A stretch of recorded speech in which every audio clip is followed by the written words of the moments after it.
வணக்கம், welcome to Mano's kitchen. இன்னைக்கு மனோஸ் கிச்சன்ல குருமா தாங்க பார்க்க போறோம். அதாவது நம்ம காயே போடாம ஒரு தக்காளி வச்சு குருமா. வீட்டுல காய்கறி இல்லைனாலும் பரவாயில்ல, இந்த வெங்காயம் தக்காளி இருந்தா போதுங்க. சூப்பரா 10 நிமிஷத்துல டக்குன்னு செய்யக்கூடிய குருமா தாங்க பார்க்க போறோம்.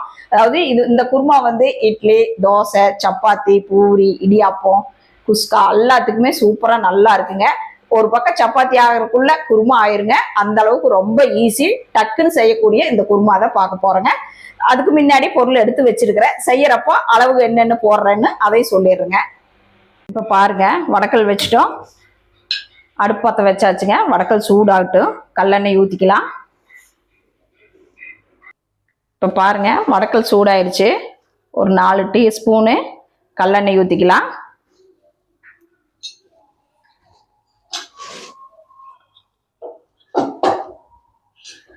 எண்ணெய் சூடானதுக்கப்புறம் ஒரு 1/2 டேபிள் ஸ்பூன் கடுகு போட்டுக்கலாங்க. கடுகு பொரிஞ்சதுக்கப்புறம் ஒரு 1/4 டீஸ்பூன் சீரகம் போட்டுக்கலாம்.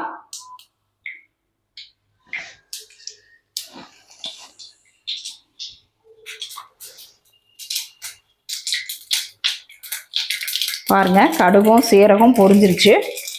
அதோட நான் ஒரே ஒரு பெரிய வெங்காயம் பொடி பொடியாக அரிஞ்சு வச்சிருக்கிறேன், போட்டுடலாங்க. நீங்கள் நீள நீளமாக வேணாலுமே அரிஞ்சு போட்டுக்கலாம். நான் பொடி பொடியாக போட்டிருக்கிறேன்.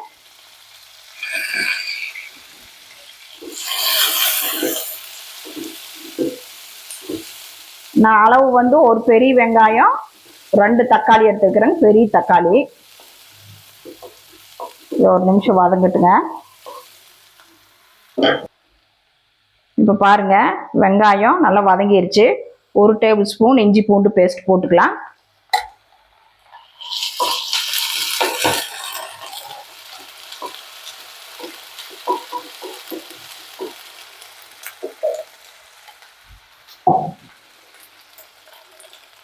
இது கூடவே காரத்துக்கு தகுந்த மாதிரி பச்சை மிளகாய் போட்டுக்குங்க.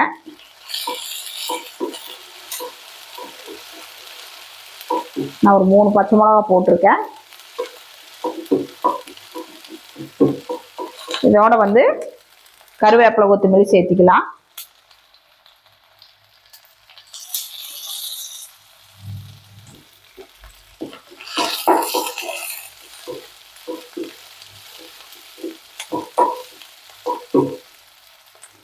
இப்போ அடுத்தது தக்காளி பொடி பொடியா அரிஞ்சு வச்சிருக்கிறேன், அதையும் சேர்த்திடலாங்க. அதாவது 2 பெரிய தக்காளி. இந்த தண்ணியும் ஊற்றிடலாம்.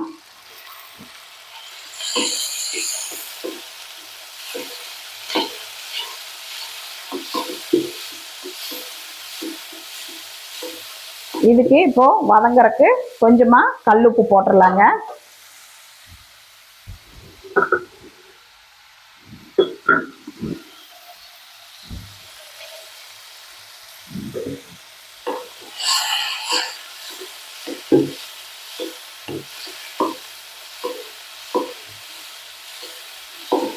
இது ஒரு நிமிஷம் வதங்கட்டுங்க.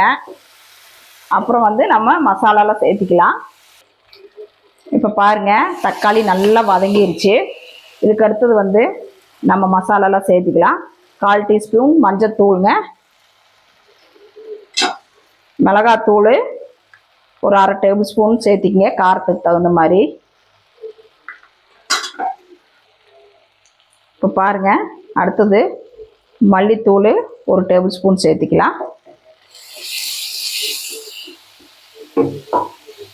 இதை ஒரு வதக்கிட்டு கொஞ்சமாக தண்ணி தெளித்து விட்டுறலாங்க.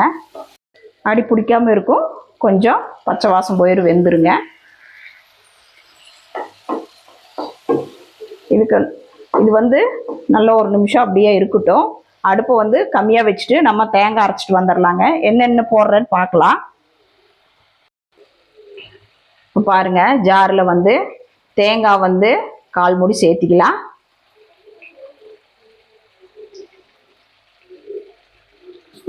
அதோட பொட்டுக்கல்ல சும்மா ஒரு கையளவு போட்டுக்கலாங்க. அதாவது ஒரு 3 டேபிள் ஸ்பூன் இருக்கும்.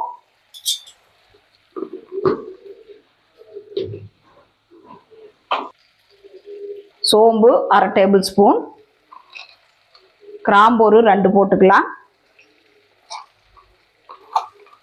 ஒரே ஒரு கல்பாசிங்க.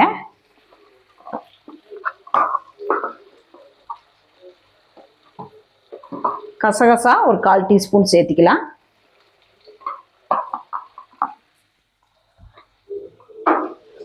அவ்வளோதாங்க. இதையே தண்ணி ஊற்றி நைஸாக அரைச்சி எடுத்துகிட்டு வந்துடலாம். இப்போ பாருங்கள், நம்ம பட்டை, சோம்பு, தேங்காய், பொட்டுக்கல்லையெல்லாம் நைஸாக அரைச்சி எடுத்துகிட்டு வந்துட்டோம். அதுக்குள்ளே இது தண்ணியெல்லாம் நல்லா வற்றி நல்லா வணங்கிருச்சு பாருங்கள். இப்போ இது அரைச்சதை நம்ம ஊற்றிடலாம். இதோட தேவையான அளவு தண்ணி சேர்த்து கழுவி ஊற்றிடலாங்க.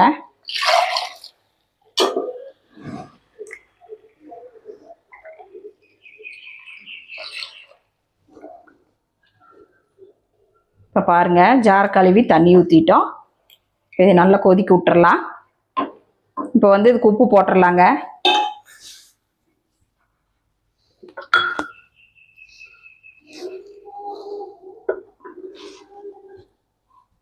பாருங்க, அப்படியே வெங்காயம் தக்காளி வதங்கும் போது நம்ம உப்பு போட்டிருக்கிறோம். இப்போ வந்து அளவாக போடுங்க. நல்லா கொதிக்கிட்டு பார்க்கலாம்.